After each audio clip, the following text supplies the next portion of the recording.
Alright guys, this is the last video of the night. We are going to make the matchup for this smiling bastard here, Mitchell, and Dapper Dan, who's probably not smiling too much, especially after Thursday night. With two players, Mitchell now has a 52-point lead, 51.7 to be exact, over Michael, with Matt Ryan having a monster game and Julio Jones just absolutely tearing it up. I mean, it was 35-0 after the first quarter. I mean, that game just got out of hand, and the Falcons had a monster day. I don't think we really have to dive into this too much as far as matchups are concerned. The matchup that we have to focus on is that it's Nashkill versus Dapper Dan, and he's got an advantage, period, especially with 52 points. But if we're going to dive into it, we can look at the matchups.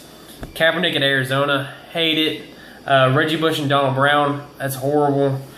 Dez Bryant, the one sole highlight of this entire team. Sammy Watkins, Jordan Cameron, he's banged up. Deshaun Jackson's banged up, not going to do all that great. 49ers defense have put up respectable numbers against Arizona with Drew Stanton at quarterback.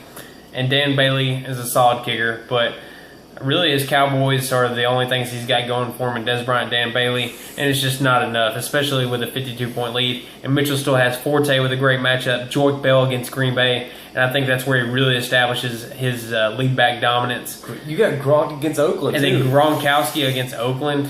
Yes, sir. And Mike Wallace, yes, sir. Mike Wallace has been a stud, and he's playing against Kansas City, who's depleted at cornerback after Flowers left.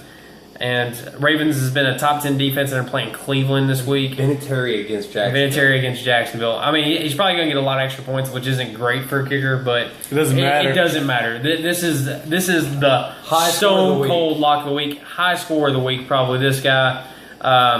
Mitchell's going to win this. I mean, you got to make your pick. Obviously, I'm going to pick me. No surprise. I'm going to pick me. And I'm sorry, Michael, but we all did you a favor by vetoing that trade. Because you wouldn't even have one of those players right now on your team. So, Dwyer wouldn't even be on your team right now. So we did you a fucking favor. So you're welcome. But I'm going to keep... I'm sorry. This guy's mistaken. You would have had a chance in this matchup if that trade would have went through. You would have had a really solid chance. You would have had Gates and Ellington, and you would have felt really good about it. Who would your other receiver...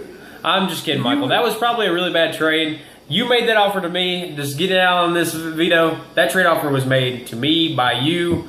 And people can say all the trade rape rumors all I want, but all I'm saying in this sexual encounter, there was consent.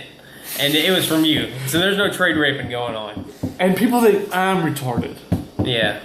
This is just retarded. I'm not even starting kindergarten. I'm going to start Steve Smith. I don't even know why we had to dive into this. The winner is Nashville Headhunters. Steven, go ahead. I'm in consensus with it, and I'd also...